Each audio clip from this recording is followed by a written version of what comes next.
Let's talk to Christine Charding, Lib Dem MP, of course, for Edinburgh West. Christine, a very good morning to you. Welcome to Morning Glory. Good morning. It's nice to see you again, Mike. Yeah, I know. I haven't seen you for ages. I mean, you know, you're one of my very happy memories of that fateful summer of 2019 when we sat for years and months and hours and days on end, you know, trying to figure out what to do about Brexit. Anyway, let's talk, shall we, about the Lib Dems and how they did back in the weekend, because you kind of missed the boat a bit of the weekend. Nobody was really talking about the Lib Dems, but you did all right in the local elections. It was all about, you know, how Labour had won this and the Greens had won that. I never heard many people talk about the Lib Dems.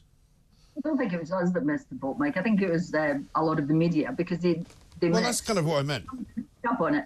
They missed the fact that we did actually beat the Conservatives.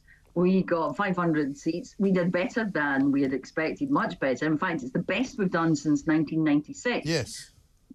Those of us who are old enough remember it was just before Tony Blair won the general election and became Prime Minister. So it's beginning to look increasingly like we're about to get change whenever Rishi summons up his courage and goes to the palace. Yeah. I think that we are delighted with the way it's gone. We did well in the seats that we'll be targeting in the general election, the areas that we think that we can win and we can contribute to change. So it was a very good week for us last week. Yes, and I mean, we'll talk about the Labour plan as far as we know what it's going to be for the small boats, because they seem to have shifted their position once again. I mean, first of all, though, let me ask you about Natalie Elphicke. I mean, that was a bit of a shock, wasn't it? She's now no longer a right-wing Tory. She now apparently is a centrist left-winger. Talk about shifting position. Now, there was quite a shift. Yeah, I mean, the gossip at Westminster is, you know, how on earth has this happened? She's further right than most of the Tory benches. She's more right wing than I am. She's a member of the ERG, I think, or was a member of the ERG. But I think that whether it was the right thing to do, whether either for her herself or for the Labour Party, is really a matter for Natalie Elphicke and Keir Starmer and the Labour Party. And politicians do change parties from time to time. Lisa Cameron joined the Conservative Party from the SNP, which for a Scot is, you know, I feel is almost as much of a leap as Natalie Elphicke. But it's very, very difficult when she has been so outspoken about the Conservative Party. The Labour Party. Conservatives. But she's been so outspoken, particularly about their policy on small boats. And, you know, she's fallen out with several of them. To now find her on that side of the debate is very strange. It is curious, isn't it? But, I mean, of course, today there's going to be a press conference in Dover, her constituency, where she's going to stand shoulder to shoulder, as it were, with Sir Keir Starmer. It seems to me that, you know, he has changed his position quite a few times on this as well, because he's supposedly going to be announcing a plan to set up a Quango. Some people think she'll be given the head job on that Quango, and maybe that's why she's doing it.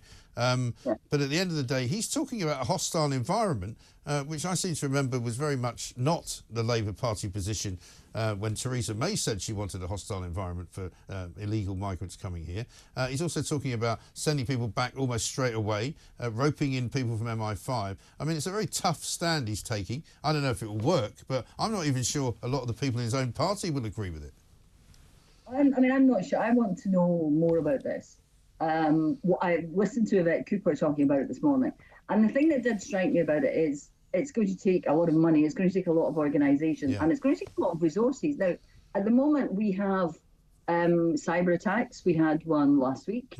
We have the National Cyber Security Section. All the security forces worried about continuing attacks, what it might mean for, you know, democracy, threats to democracy if we see this during a general election. It's all been, you know, it's been widely discussed and spoken about that the world at the moment is in a very difficult situation. We've got two wars, one in Ukraine, one in the Middle East.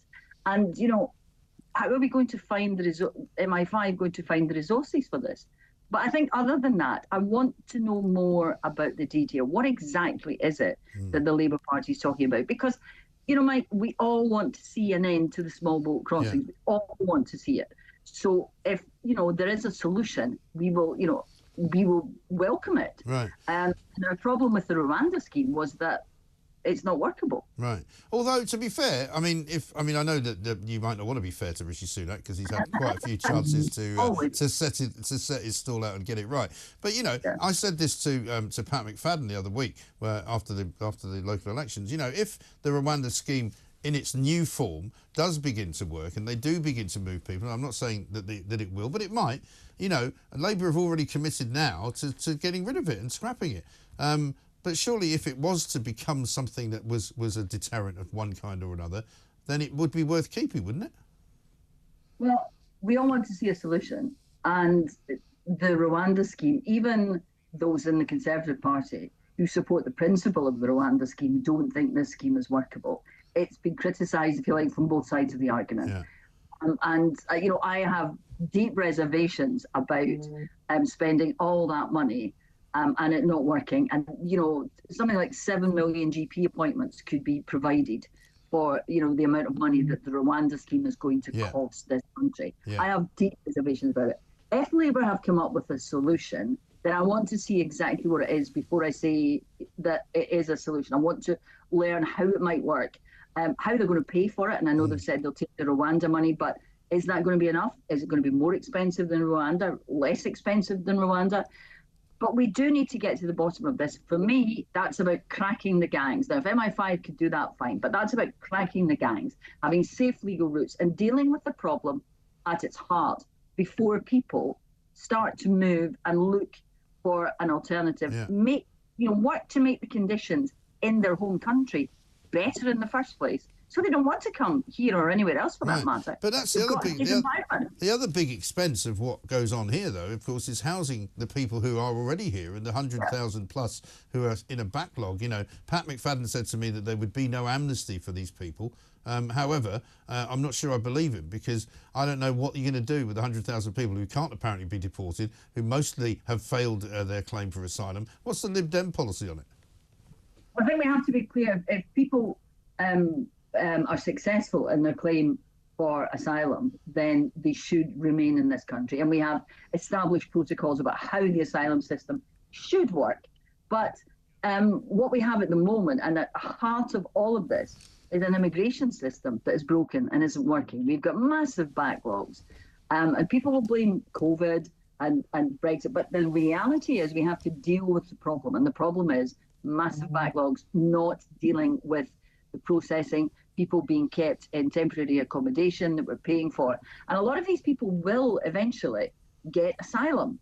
And it would be much better if we allowed them to contribute to society, to work, to pay tax and national insurance, rather than, as you say, sitting in homes that are being paid for on a meagre allowance, but still costing the country money, rather than them making a contribution while they're waiting to find out if they're going to be allowed to stay. Yep.